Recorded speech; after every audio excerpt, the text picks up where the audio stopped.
अच्छा दोस्तों, एक बार सोच कर देखिए कि अचानक से कल सुबह सिलिकॉन वैली की ऊंची ऊंची बिल्डिंग्स खुलें और अंदर बैठने वाले सारे के सारे भारतीय इंजीनियर्स नदारद हों, यानी कि गायब हों। तो क्या होगा? मैं बताता हूँ क्या होगा। प्रोजेक्ट्स अधूरे रहेंगे, एप्स क्रैश हो जाएंगे, सर्वर डाउन हो जाएगा और आधी मीटिंग्स तो रद्द करनी पड़ेंगी। बहुत सारे फंड्स अटक जाएंगे। सुनने में बड़ा अजीब लग रहा है ना? लेकिन डोनाल्ड ट्रंप ने वॉशिंगटन के मंच से जो ऐलान किया है उसमें यही तस्वीर झलकती है। और यकीन मानिए, ये सिर्फ बयानबाजी नहीं है बल्कि टेक्नोलॉजी की दुनिया में भूचाल है। वॉशिंगटन में हुए एआई समिट में ट्रंप का अंदाज पुराना था, लेकिन आक्रामकता नई थी। उन्होंने माइक थामते ही टेक कंपनियों पर सीधा वार करते हुए कहा, अब विदेशी दिमाग नहीं, हमारे अपने अमेरिकी ही अमेरिका को बनाएंगे टेक लीडर। बस अब ग्लोबलाइजेशन का खेल खत्म। आप यकीन मानिए, इस एक वाक्य ने अमेरिकी कंपनियों से लेकर भारत तक उस पूरी की पूरी कम्युनिटी को हिलाकर रख दिया जो सिलिकॉन वैली के इंजन की तरह काम करती है। ट्रंप का इशारा यहाँ पे साफ था। अमेरिकी कंपनियां चीन में फैक्ट्रियां लगाकर भारत से इंजीनियर्स हायर करके और टैक्स बचाने के लिए पैसे दूसरे देश में जमा करके अमेरिका के साथ धोखा कर रही हैं। उनका नारा वही पुराना था, अमेरिका फर्स्ट। लेकिन इस बार टोन में वो चुनावी मसाला ही नहीं बल्कि पॉलिसी के संकेत थे। अब मसला ये है कि क्या अमेरिकी कंपनियां इस ऐलान को तुरंत लागू कर सकती हैं?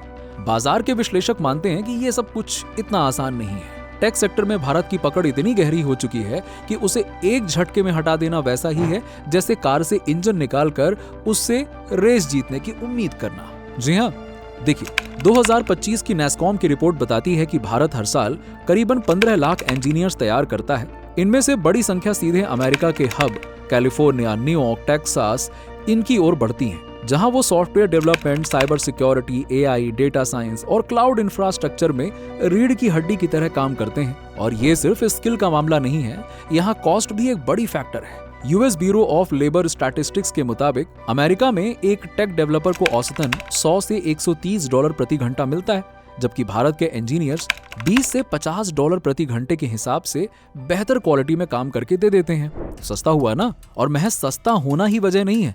अमेरिका में हर साल 5 लाख से ज्यादा टेक जॉब्स तो खाली रह जाती हैं, क्योंकि उतने स्किल्ड लोग वहां पे अवेलेबल ही नहीं है। भारतीयों की problem solving ability, 24/7 work flow और प्रोजेक्ट डेडलाइंस के प्रति कमिटमेंट उन्हें सीईओज की पहली पसंद बनाती है। और कई बार तो अमेरिकी मैनेजर्स खुद कहते हैं, अगर मेरे भारतीय डेवलपर्स छुट्टी पर चले जाएं तो प्रोजेक्ट पाइपलाइन ही ठप हो जाएगी।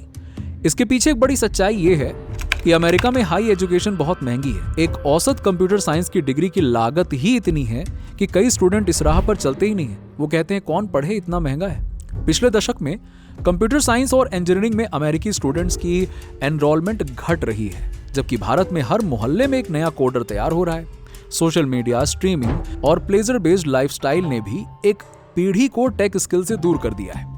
यूएस एजुकेशन डिपार्टमेंट के डेटा के अनुसार कोरोना के बाद से स्टेम यानी कि science, technology, engineering and mathematics विषयों में अमेरिकी स्टूडेंट्स की रुचि में 12% की गिरावट आई है। और अमेरिका में भारतीय मूल के लोग सिर्फ 1.5% की आबादी पे हैं, लेकिन टैक्स कलेक्शन में उनका योगदान 5 से 6% है। और डॉलर्स में इसका अंदाजा होता है करीबन 156 बिलियन डॉलर्स, यानी कि 13 लाख करोड़ रुपए। कुल मिलाकर 78% भारतीय अमेरिकन कॉलेज ग्रेजुएट हैं, जबकि अमेरिकी औसतन सिर्फ और सिर्फ 36%। Patents, unicorn startups, medical innovation, hotel chain, finance, हर क्षेत्र में भारतीय अमेरिकन एक भरोसेमंद नाम है। अब ये योगदान हटा दीजिए तो अमेरिका की जीडीपी, टैक्स बेस और इनोवेशन इंडेक्स तीनों को झटका लगेगा। AI, big data, machine learning, cyber security, cloud computing, ये सब सबसे पहले प्रभावित होंगे। प्रोजेक्ट्स डिले, हाई कॉस्ट और ग्लोबल मार्केट में प्रतिस्पर्धा कमजोर होना तय है। कंपनियां मजबूरी में अपना ज्यादा काम भारत, फिलीपींस और वियतनाम में